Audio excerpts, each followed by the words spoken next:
Recorded live at Talks and Tasting Studios, it's the Clerical Errors Podcast, the podcast that shows you what's behind the collar. Let's go. From the Talks and Tasting Studios, this is the Clerical Errors Podcast, the podcast that shows you what's behind the collar. This is Bullhagen. This is Berg. No and no one else is here. Yeah. I feel like I'm slowly building from last episode where it was just me. Right. Here we go. By the way, listener, if I did a little thing by myself about prayer. I thought maybe I'll get some response, but apparently nobody cares. It was just... They do. They're just so deep into their Lenten devotions right now. That's what it is. That's what it is. But we're here. Peter's working, and Vicar had sniffles, and I didn't want to share a studio with him and get sick for Lent. So... No doubt. You have a lot to do. So yeah, let's get into it then. I don't have a speed top 12 list. It's been, well, you know how it is as this time of year. So I do. Yes, I do. So the gospel reading is for Sunday is from John 6. After this, Jesus went away to the other side of the Sea of Galilee, which is the Sea of Tiberias, and a large crowd was following him because they saw the signs he was doing on the sick. Jesus went up on the mountain, and there he sat down with his disciples. Now the Passover, the feast of the Jews, was at hand. Lifting up his eyes then, and seeing that a large crowd was coming toward him, Jesus said to Philip, "Where are we to buy bread so that these people may eat?" He said this to test him, for he himself knew what he was going to do. Philip answered him, 200 denarii would not buy enough bread for each of them to get a little. One of his disciples, Andrew, Simon Peter's brother, said to him, "There is a boy here who has 5 barley loaves and 2 fish, but what are they for so many?" Jesus said, "Have the people sit down." Now there was much grass in the place, so that the men sat down, about 5,000 in number. Jesus then took the loaves, and when he had given thanks, he distributed them to those who were seated. So also the fish, as much as they wanted. And when they had eaten their fill, he told his disciples, "Gather up the leftover fragments, that nothing may be lost." So they gathered them up and filled 12 baskets with fragments from 5 barley loaves who had left by those who had eaten. When the people saw the sign that Jesus had done, they said, "This is indeed the prophet who is to come into the world." Perceiving that they were going to come and take him by force to make him king, Jesus withdrew again to the mountain by himself. Boy, that would have ended well, wouldn't it? Let's go make this guy king. Right. Roman said, "Oh, okay, here, take it, please." Really? Well, he is actually able to do what we actually want governing authorities to do, right? Luther makes a big point of that in the 4th petition, right? That instead of having a coat of arms or an American eagle on our money, we should have a loaf of bread or something like that, right? Yeah. Yeah. The problem is that they mistake what Jesus is really here for, right? That he has not come to abolish the state, but rather to redeem it, right? Yeah. So why do you think, well, I think the context is one of the reasons why this is at this time in Lent, is the fact that, well, Jesus is on his way to Jerusalem, and part of this heightening, I believe, would you say, of the crowds being riled up kind of leads to his demise a little bit, to the cross. Yeah, I think what really ties it here is just like in Advent, if you have an Advent wreath and you have a rose or pink candle, it's a time of refreshment. This is also a particular Sunday for refreshment. That's what laetare means. It means rejoice. And today, too, is one of the 2 times that you actually wear rose or pink vestments. And the idea here is that it's a season of joy in the season of penitence and sorrow.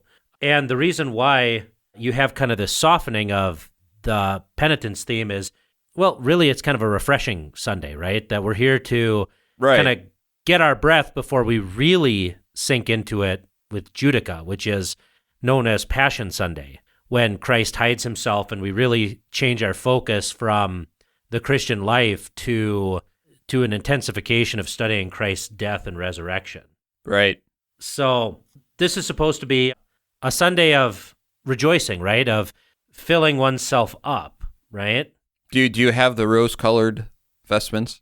I do, yeah. I actually wear them on the appointed Sundays because why not, right? If we have pink candles, why shouldn't we? I mean, we don't have the paraments for it, but doesn't hurt, wear something different for the stole. Pink and purple kind of go well together. That they do. So, a lot of people will try to make this about the Lord's Supper, but really this is another view of what the kingdom of heaven is like. Christ helps and he feeds hungry souls, those who are hungry first for salvation, right? Mm-hmm. And those who are hungry in their bodies. And the fact that they were there, it's interesting. They were there really to celebrate his death in the sense that they were all there for the Passover being at hand. And the true Passover lamb is Christ, who is going to be the Passover lamb here in a little bit. Right. And I think this Sunday really sets you up for Judica because here Christ is he's doing good. He's doing good things all the time. The crowds follow him because he is healing the sick and he's teaching them, and then he feeds them with food. And then he does a good thing by dismissing them as well, by rejecting this sort of commingling of his kingdom, which is the spiritual kingdom, which talks about the eternal righteousness of the heart, and the temporal kingdom, which is here to take care of the body and maintain peace. And then this really does go into Judica because it's, which one of you convicts me of sin, right? Or, right. Vindicate me, O God, before a godless nation, right? Mm-hmm. Because this Sunday we hear about all the good Jesus is doing, all the rest he is giving, all the things that he is teaching because he cares and he loves his people. And then in Judica, you see this, judge between me and them, O God. Haven't I done good to them, and they have repaid me with evil? And this is a great also a passage to continue the theme of man does not live by bread alone, because really, although he does a good thing and he feeds them, and it is a sign, as John says, but it's not a sign that he's here to give us more bread. Right. That's just a small thing compared to what he really came to do. And to focus on the bread aspect as they wanted to would be missing the entire point of his coming to this world. Well, and I think this parable means more, or not this parable, but this history means more if you actually have been fasting for the first 3 weeks. Yeah. Because then you're like, okay, I'm hungry, right?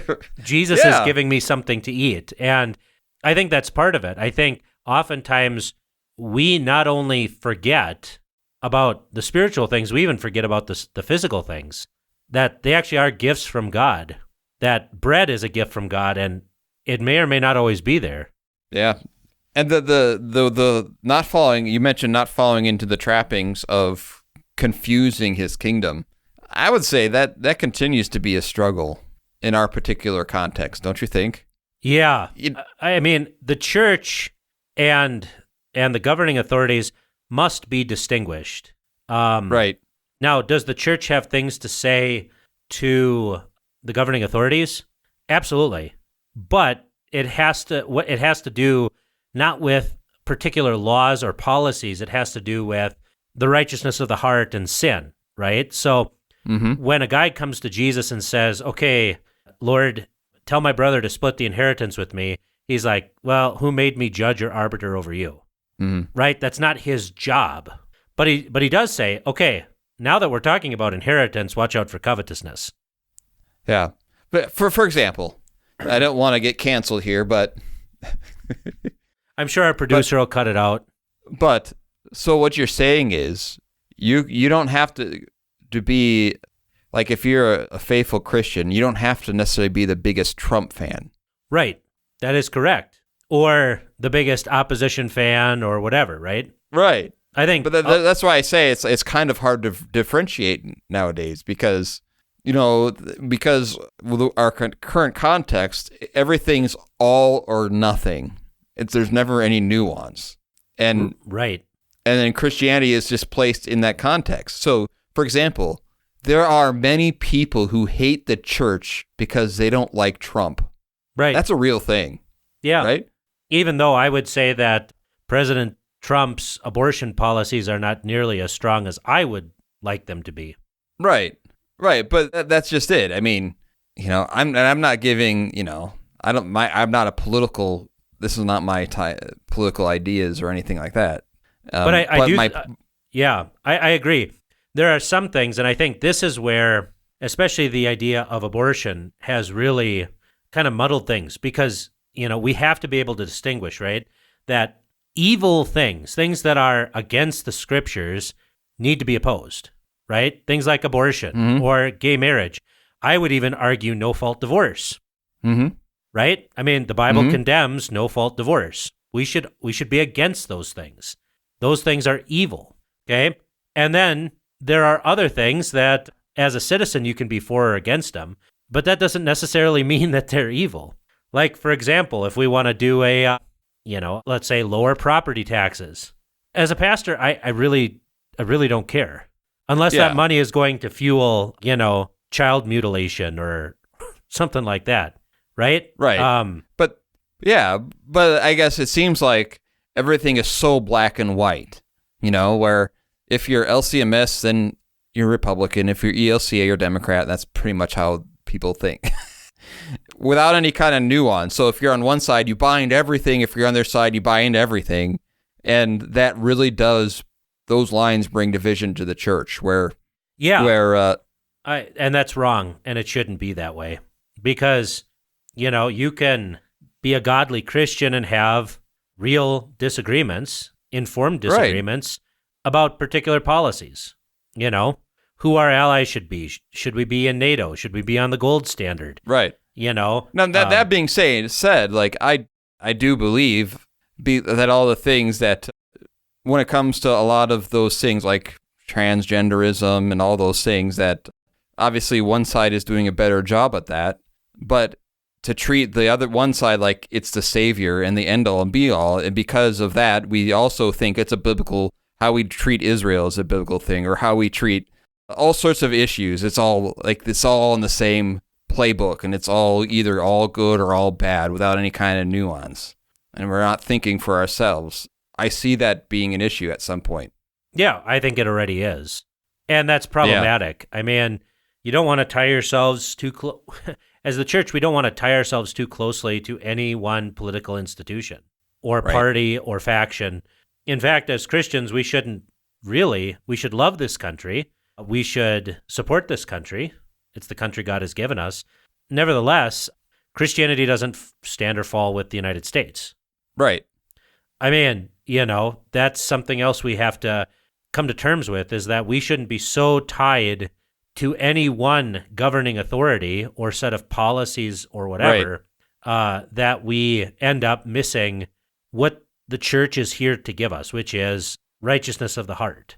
Like I said, that it doesn't mean that we don't speak on particular issues, things like covetousness, greed, etc. I mean, I would say that we have a lot of things to say to the grand old party regarding things like free trade or illegal immigration and lower wages and all that kind of stuff, Right. So, I mean, like, free trade has been terrible for this country. We don't have any manufacturing right now. And, when you can't hardly buy a pair of American-made shoes, I find that to be very problematic. Right. As a citizen, not as a Christian. As a citizen, I find that to be problematic. Right. But I just see this becoming more and more an issue because here's the thing. Like, if you're a Christian and you're tied really strongly to one side because they're strong on a handful of issues, what happens when that one thing goes astray?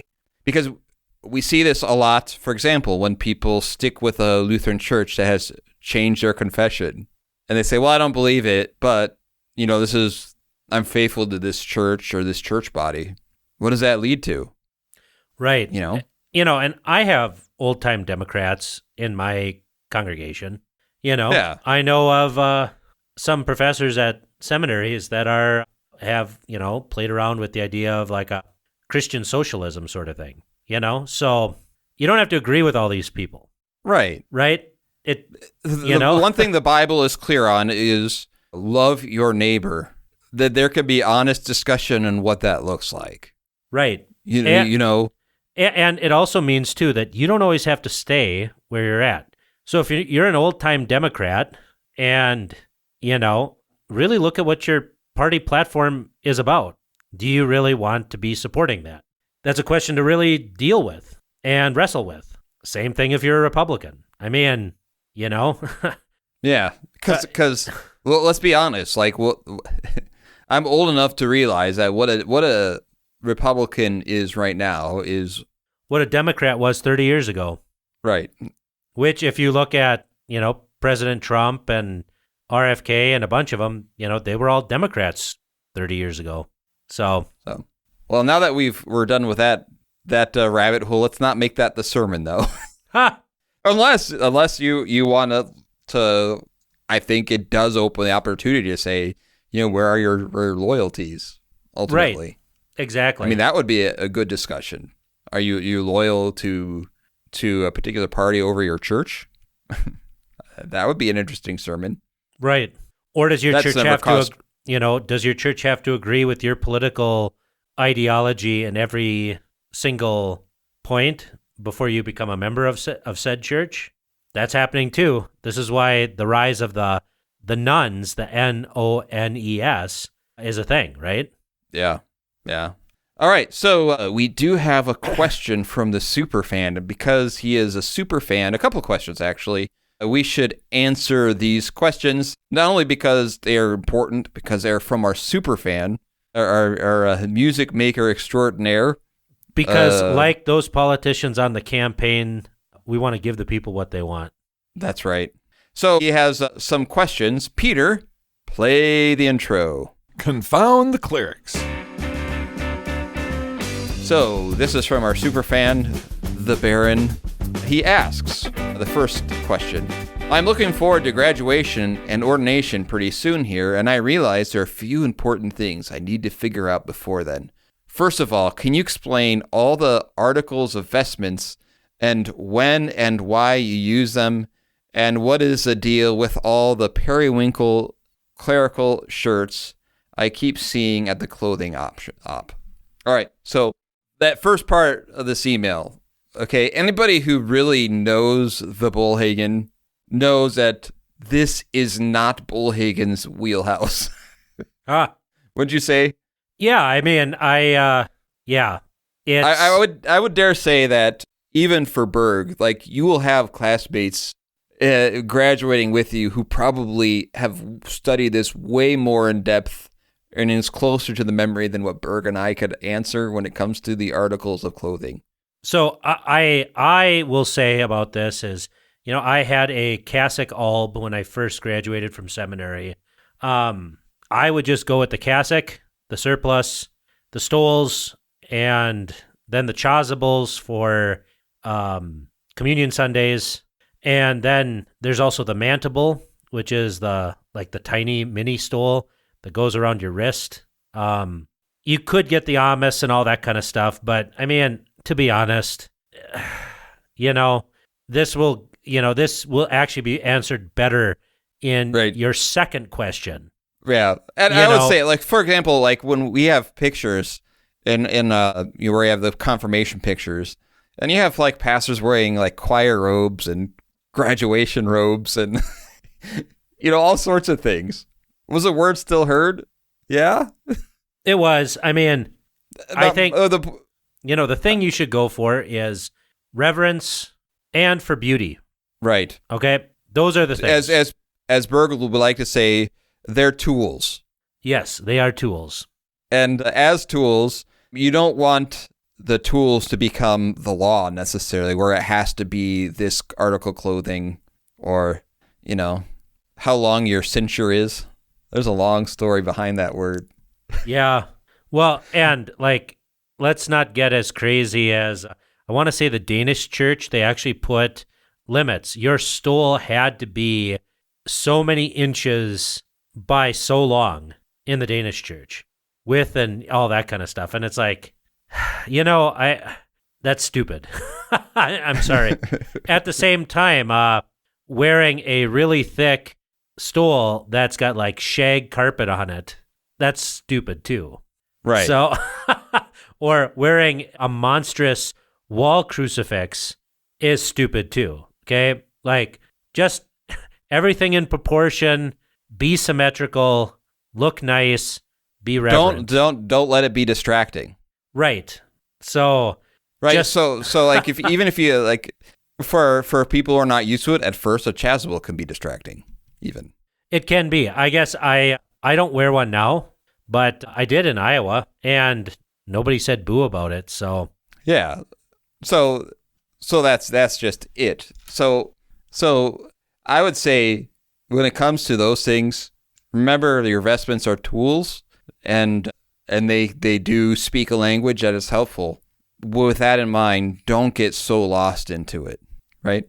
Yeah. And the other thing I will say is this is really important. So the rope around your waist is actually not called a cincher, it's called a sphincter. So make sure you use that all the time. If you want to sound really smart with your district president, say, you should see my sphincter. It's pretty amazing. Okay? Just do that. And for people who don't get the joke, go back and re-listen.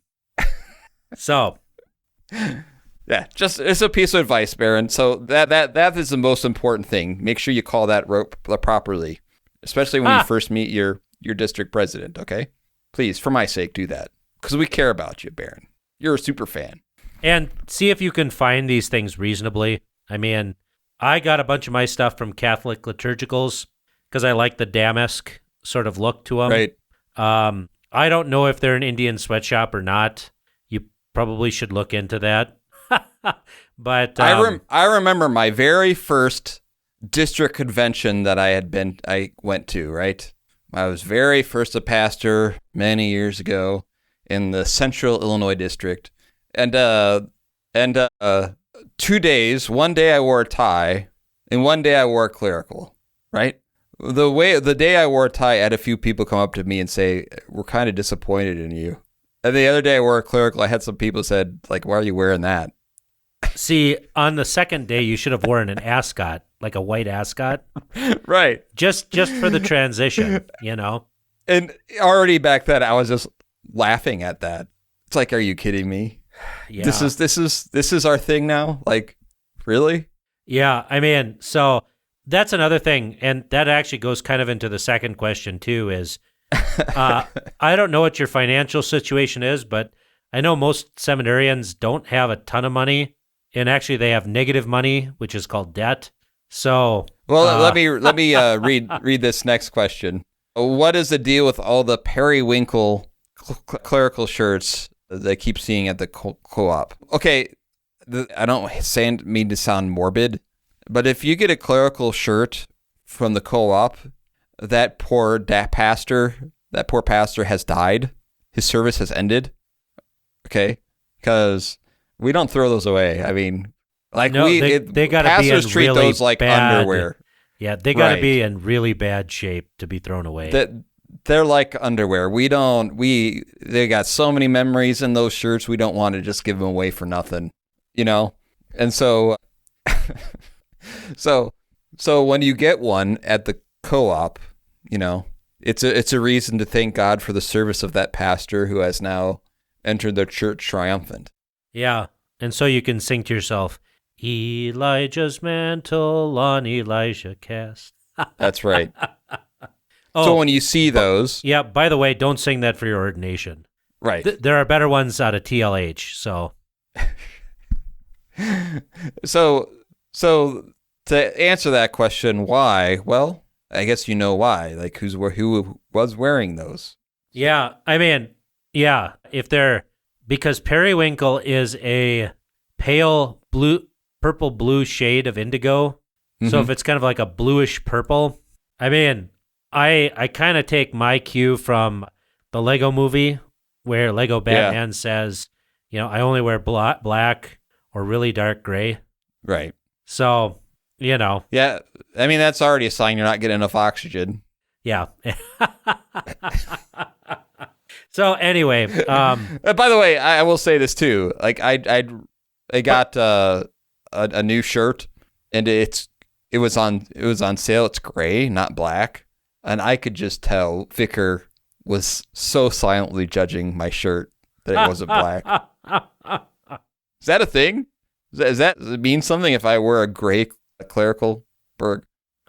Do you have one? No, it doesn't mean anything. I mean, if we wanted to be really cool, we'd just run around in our cassocks all day. Yeah. So, I mean, like all that stuff is super new, like right. After the Second World War. So, like. And then I thought, is he also judging the fact that my pants aren't black too? That it all has to be black? No. Out in the Wyoming district, most guys wear jeans with their clerical shirts. I do when I teach Bible class. There you go. So, not for Sunday morning, but, How about a denim, a matching denim clerical? I don't know. I don't know. Then get some preaching bands or something. Right. Which preaching bands are pretty cool. Not going to lie. Yeah, I remember, this is funny. Does it sound like a Bullhagen mistake? You can tell me if that's true or not. So we had a preschool event when I was a little younger. Yeah. And I was like, I'm going to try and be friendly. And I wore like a Hawaiian shirt because that was all the rage back then. I love Hawaiian shirts. And me, I'm not always observant, right? And I hear you. And so I just like the colors of it. But after I got home, I realized like the entire like shirt, like yes. all the were various forms of alcohol, like of like tequila and margaritas and. Baron, don't do that. Like what?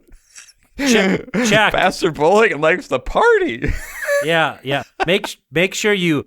Okay, this is one piece of pragmatic advice that you need. Okay, get one of those long, skinny mirrors, both for your house and for the vestry, just to make sure right. everything is like Right. copacetic. So yeah, that sounds like something I would do, doesn't it? It does. That actually doesn't surprise me at all. All right, so you have a second part of this. Hopefully we answer that, and I want to thank you to all those pastors for their service, and I hope to join you someday with your Perrywinkle shirts. So the next part of it is we get a lot of advice from professors about what to do and how to act when we first get into our parish. And I know you've offered a lot of tips over the years, but it would be rad if the podcast could give an official set of guidelines, perhaps a top 12 list or something like that. Well, you don't get a top 12 list on that for Lent, but we can certainly answer that question. And the first thing I want to say about that is, bear in mind what you hear from the professors is going to be just a little bit jaded, because guess what they hear? They hear all the horror stories, don't they? All the horror stories, and frankly, they're kind of out of rotation. They're not in it like we are. Right. So their concerns and what they think is important may or may not be what is actually important. Right. So the first, I guess, one of the top things is, because we can get into the what to change and what not to change and all that stuff, okay? First thing is, like if I had to give you a number one, it would be just take a deep breath and relax for a minute. A lot of the things that you get very worried about sometimes can be a small thing in the grand scheme of things. Not everyone. Obviously, what we do is very important, and you're dealing with people's souls. All that. I'm not making that light. But the first thing you need to do is understand, relax in the sense of you have been trained to do this. Many of the things you already know. And when it comes to like some of the very first things that you do is be a better listener than you are a talker. If someone has a question, especially when you're first there is often a lot behind a question, like, hey, where do you want the flowers? Could be this pastor wanted flowers here, this other pastor wanted flowers here. Whose side are you on? Or they ask about they'll test you about a song or a hymn, some might. Okay? Take a deep breath. There's nothing wrong with saying, can I think about that? Buy yourself a time so that you can have more of a measured answer. Ask questions. Try and figure out where this is coming from. And try to decipher what is important and what isn't important. To me, that's one of the bigger things too. But you can get yourself into bigger trouble talking without actually hearing, or think you understand and say something that you don't quite understand where it's coming from. So be slow to speak and eager to listen. And when someone gives you something maybe you don't want to hear, or it's wrong, that's still important information. Anything to add on that part, Berg? Yeah, I mean, I think that's very good. And I almost want to take a step even further back. In order to give yourself that sort of breathing room, be very deliberate and be very disciplined. Because your first, year, 2 years as a pastor, you're still learning. You're learning how all these things go. And that takes a lot of effort because you're simply not used to it. So be very diligent. I mean, I would suggest trying to get your sermon done early in the week. So that way, if you do have a funeral or an emergency that happens, you're not flailing about. Because you know what is really hard to do? Breathing when you're stressed out. You know what's really hard to do? Listening when you're stressed out. Right. So I would do my best to try and be proactive rather than reactive with a lot of this stuff. So try to write your sermon, which you know you're going to have to do every week. Write your sermon early in the week. The second thing you can do is do something very, very easy and familiar for Bible class. I would suggest the Small Catechism. It's not only good for you, because you should already know it very well, but it is also very, very good for your people, because that sort of maintenance ministry of checking the foundations is essential. Because what does it matter if you're teaching them some highfalutin thing from Pieper if they don't even know the basics or they're struggling with the fundamentals? Right. The third thing I would do is try to do a round robin with a trusted neighboring pastor for Advent and for Lent. Not only does it give you more breathing room because you don't have as many sermons to write, but it also strengthens ties between congregations. Mm-hmm. So those would be some things during your first year or two that I would recommend and suggest to try and give yourself that sort of breathing room that Bullhagen is talking about. So you can actually listen, so you can actually hear, so you can...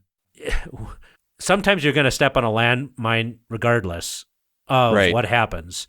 But it's way easier to step on a landmine if you're running like a chicken with its head cut off, rather than actually paying attention to your surroundings. Because that's the other thing you're doing is you're also trying to build trust with your congregation at this point, as well as you're learning what you're supposed to be doing on a daily basis.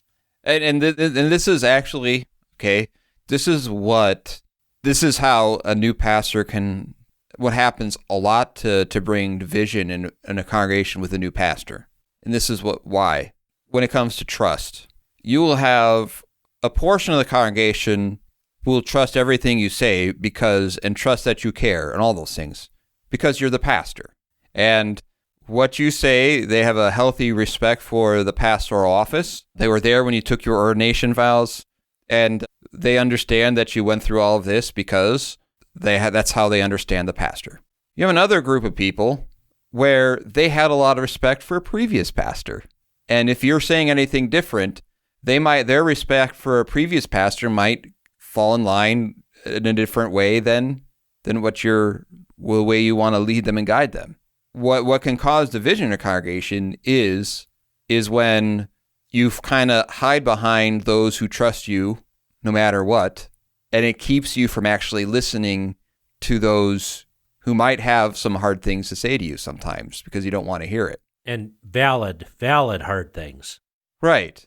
And it's really easy for new pastors to say, well, to immediately categorize people into those who are on your side and those who are not on your side. And that kind of thing really can bring, because you could find a comfortable spot in the one side and then you don't. You know what I'm saying, Berg? Yeah, I do. And this is where, too, this idea of trust is so very important. If you look at our Lord Jesus, what does he do? He preaches the same message, basically, that John preached. And yet, those disciples who loved John had some real problems with Jesus, right? Why don't your disciples fast like we do, right? Yeah. Why aren't you doing the things that our master did? The other thing that you see, too, is what does Jesus do before he preaches the Sermon on the Mount? He builds trust by doing good. Right. He heals. He casts out demons. He works hard, Why? Well, because he's got some very fundamental things to say to them regarding blessedness or happiness. And it is very, very different than what the world or what their own hearts tell them that blessedness or happiness is. And so while, it's a hard thing because we want to assume some sort of trust, that we should get some sort of trust just because we're in our office. And I don't think it's unreasonable to ask for some trust. At the same time, so many pastors squander that, where we should actually be building trust. Right. As much as possible. And I would say that both there is some health involved of, to have people who need you to build trust is a good thing, because I'll give you some examples of when I first got to Hampton, there's someone who didn't really trust me right away. And so he had asked about, this is right when Yankee Stadium and all that was going on, right? And he asked me out of distrust, so Pastor, what do you think about that? And has he truly repented of that sin? Really digging into those questions, because he really wanted to know where I stood. And it is, people are going to listen to you and listen to your guiding and your shepherding if they trust you. The more they do, the better. And it doesn't always just come right away. And so now at the same time, there's the other end of it too, where there are people who want to be divisive simply to be divisive. Right.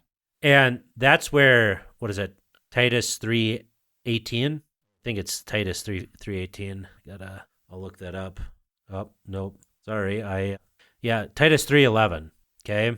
Where it says, as for a person who stirs up division after warning him once and then twice, have nothing more to do with him, knowing that such a person is warped and sinful, he is self-condemned. You do meet those kind of people too, right? Right. And I think that's the other ditch that we can get into, right? Is the one ditch is we expect trust. And at the other end, we're almost too kind to people who are just simply divisive. Right. And that's just something you learn by the grace of God and with experience to figure out who's who and to withhold judgment. Don't leap to conclusions, right? Right. Because by their fruits you will know them, and sometimes fruits take a little while to develop, right? Yeah. So and something that's changed, I think between that I'm learning, because the it always changes.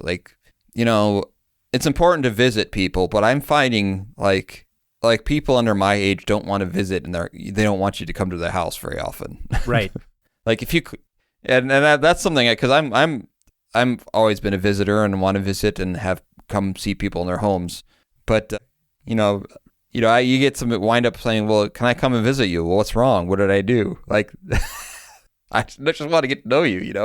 Yeah. That's something I've noticed. That's kind of a change. Yeah, I started a all-member visitation here, and I can tell you, there's a lot of people whose homes I've never been to. They want to meet at the church or whatever, and yeah, it's just that's a definite change. Yeah, but that's another thing I would try to do is sure to try and vigilant in visiting all your members. And, sometimes it works and sometimes it doesn't. I mean, even here, I've only visited maybe 60% of the congregation just because people don't sign up. But, because it's not like, you can just show up at their home at any time. And in fact, in Wyoming, I definitely wouldn't. I definitely wouldn't counsel that. Right. You'll be holy in more ways than one. Yeah, exactly. So, but make the attempt. Try. Because that helps build up that trust. The other thing I would say is get a directory. One of the first things, if they don't have a new directory, try to get a newer directory with all their pictures in it, and then just pray for them all every day. Not only will you be doing your job as a pastor, but then you will remember their names way easier and be able to put names with faces. Yeah. Or even if you do half the list a day, depending on how many people you have in the parish, Right. Yeah. So I would say a lot. And when it comes to like changing things, the other thing I would say is how people find something here and find meaningful in the Word of God is different. So, for example, one person might find a certain hymn that has been meaningful in a godly way that has been helpful to them. For someone else, it's different. And it's really easy as a pastor to come into a situation because you feel very strongly about things that are meaningful to you. That was one of the reasons that led you to go to the seminary. And it can be frustrating sometimes when you find something really fascinating and no one else seems to find it as fascinating as you do. That could be difficult sometimes. And to remember that, use all sorts of different techniques to help people hear you better. So, yeah. The other thing I would say too is it's very easy when your interests don't align with the people in the pew's interests, very easy to become cynical. And I know, like at seminary, cynicism is a thing. I don't know if it's a dominant spirit, and for that, I would say, really look at Psalm 1, right? Happy is the man who does not walk, with the Hashim, with those who are morally guilty.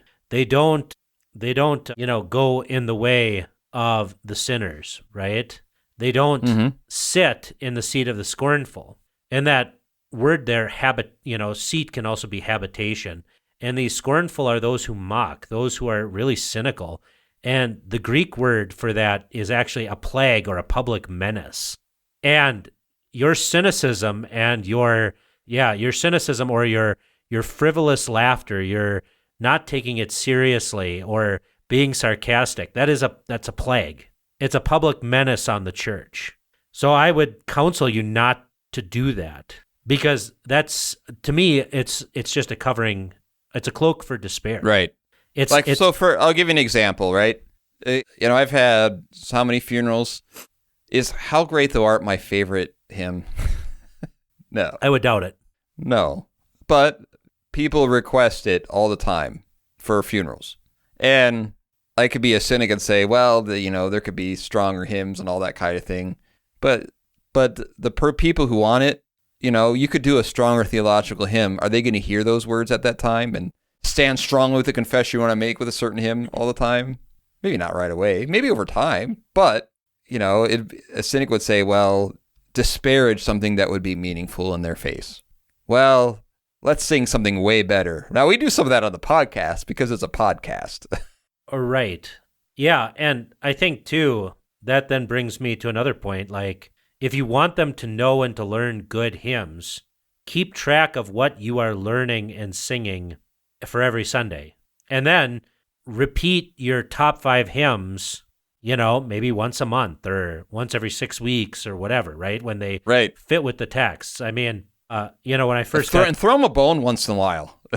Like if you have a hard one that you really want them to learn, and then you say, well, I've got these 5 hymns that are kind of hard that I want them to learn. Like they can take a hard hymn that's a struggle for them if you're throwing them some bones, right? Right. You have your harder hymn that's harder to sing and harder for them to learn, and then abide with me. Yeah. And that's the thing is like people will say, like when I first got to Latimer, it was hilarious because the organist there, who's now in heaven, wonderful lady, she's like, well, we're a TLH congregation. And I said, oh, great. That's awesome. So you guys know this one, right? No. Oh, so you know this one? No. Oh, okay. So you know this one? No. So it's like, okay, well, it's kind of like a dating app. It's like, that's what a set form is, really. Right. Congregations try to put their best foot forward, but, there's a lot of teaching and preaching to be done. So when it comes to like hymns, right, that would be an understanding, a time where you'd understand, now these hymns are a tool. And if I'm singing hymns always that people are getting frustrated with, is that frustration going to boil over to how they hear your sermon? Is that frustration going to boil into all other things? Now, that frustration can be unwarranted, and then there's sometimes you just can't do anything about that. But there's also times where you could actually alleviate that some while being faithful. Well, and one of the best things to do is take control of Sunday school opening as a pastor. Right. Why? Well, because, for Sunday school opening, you can do the 10 Commandments, the Apostles' Creed, the Lord's Prayer.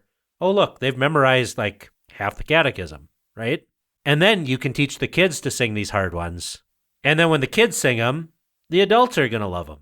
Right. Right? I mean, use what you got. Or if you have some talented people in your congregation who can maybe sing a stanza or two kind of introducing the hymn, use them, right? Right. And you also have to be very, very clear and intentional. Okay, why am I choosing this hymn, right? There are actually lists of what are called cairn leader, right? Hymns for that appointed Sunday if you're on the historic lectionary, okay? So there you go. You've got like all of your chief hymns, or as we typically call them, your hymns before the sermon, but it's really the chief hymn. You've got them already all picked out. One more thing off your plate that you don't have to figure out. So, make this as easy on yourself as possible, right? Right. Not to get out of work, but so that you can devote yourself to learning, to listening, to spending that time and energy on your sermon, which, once again, outline your sermon and put it in the bulletin so people can follow it. I don't do that. I know you don't. And these are all my recommendations, so you guys can take them or leave them. But I tell you what. I don't outline my sermons. Well, I bet you naturally do. I do. So I'm more of a flow of thought guy. So, but part of it is I know sitting in the pews, I like a roadmap. I like to know where I'm going. Right. I'm sure your congregation. But you take out the element of surprise, Berg. Well, I kind of view that like spice. Right. You should use it judiciously.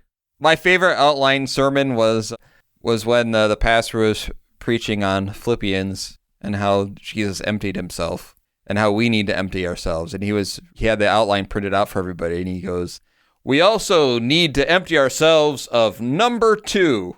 And womp, womp, womp, womp. Oh. And while everyone was checking out their outline, I was laughing. Yes. Like a childish pastor that I am. Well, that is kind of funny. But for example, for my Judicus sermon, since I'm on the niche lectionary right now, my sermon theme is no good deed goes unpunished or unrewarded. That's pretty cool. See, people and then people will remember it. And if you really want people to do home devotions and to take home the readings and meditate on them, it's way easier for them to meditate on them if they have an outline. Right. So that's true. Give them something, It'll make your job a lot easier. So, but that's where being very proactive, working ahead, having this stuff planned out, using the resources you have, because that was one of my big problems when I first got into the ministry is I did too much too fast, and then, you get too tired. Yeah. And I would say too, when it comes to things like simple things like time management, know yourself. So in other words, if you're not going to be effective doing something, Like, like I'm going to work on a sermon and it's not going to go well. My mind is somewhere else. Then do it another time. Like if you're doing things just to be in the office, just to do things so you're there, I don't know. Yeah, like prioritize or don't just. If you find yourself not being so, if I have trouble concentrating, then I'll go make a visit. Yep. Or break it up into 25-minute blocks, right? Right. Work for 25 minutes on something because and if you know should you're be not reading, And if you know you're not going to be effective, like in what you're doing, what you're studying, what you're reading, what you're preparing, if you know you're not going to be well enough that you've done it a little while, you say, I've tried this when I was feeling like this one time. Well, then use that time more wisely with your family. Right. Or doing something that can help clear your mind. That's one of the things why I work out, right? Right. Because it so helps go do clear that. the mind. And that's the thing is like your subconscious is still working on it. Yeah. You don't have to spend 12 hours in the office. And that's the thing is read, pray, read a novel, right? Don't just read theological stuff, but actually read a novel, read good writing. That's Berg's advice. I want to make that clear. Because that's I also... don't read a lot of novels. Well, I mean, it's part of your job, right? It's part of your job to preach well. Well, you only preach well if you read good, beautiful stuff. Right. So read good, beautiful stuff, and I've even listened to like on a YouTube, like I'll hear someone saying, I'll find myself, I remember listening to someone who was kind of boring content, but I kept listening to it. Like, why am I listening to it? And I kind of actually studied how he was saying it. Right. Another thing you can do too is, like, let's say you've reached the end of your effectiveness, go for a walk and then get Audible, listen to a book or a podcast or whatever, right? Listen to the earlier Chronicles of the Clerical Errors podcast. There we go, right? I mean, so maybe it'll spark something, give you some ideas, and then you're getting exercise and you're learning. So, because that's the thing is we have to redeem the time, okay? Yeah. We do. I mean, I don't know. I don't know. I'm getting closer to 40, and I don't know. The days just seem to go faster and faster and faster, and it's like, there's so much more to do. My weeks go really fast right now. When it's broken up between two congregations, you go, whoa, it's Friday. What happened? Right. And so that's the thing is work when you're going to work. Play when you're going to play. Right. Do not bring it home. Do not bring it home. And if you're not effective, and if you know you're not going to be effective, and you say, I'm going to set this aside, don't beat yourself up over that. You're doing your best. You're trying. Like if I find myself like I'm not going to be able to concentrate in a sermon, so I'm going to go home. I'm going to eat something and take a nap and maybe try again. I'm just, that's not a defeat. That's not me being lazy. That's me trying to get in a better space. Yeah, absolutely. I mean, do the things that work for you, but this requires some self-knowledge and some self-reflection. Yeah.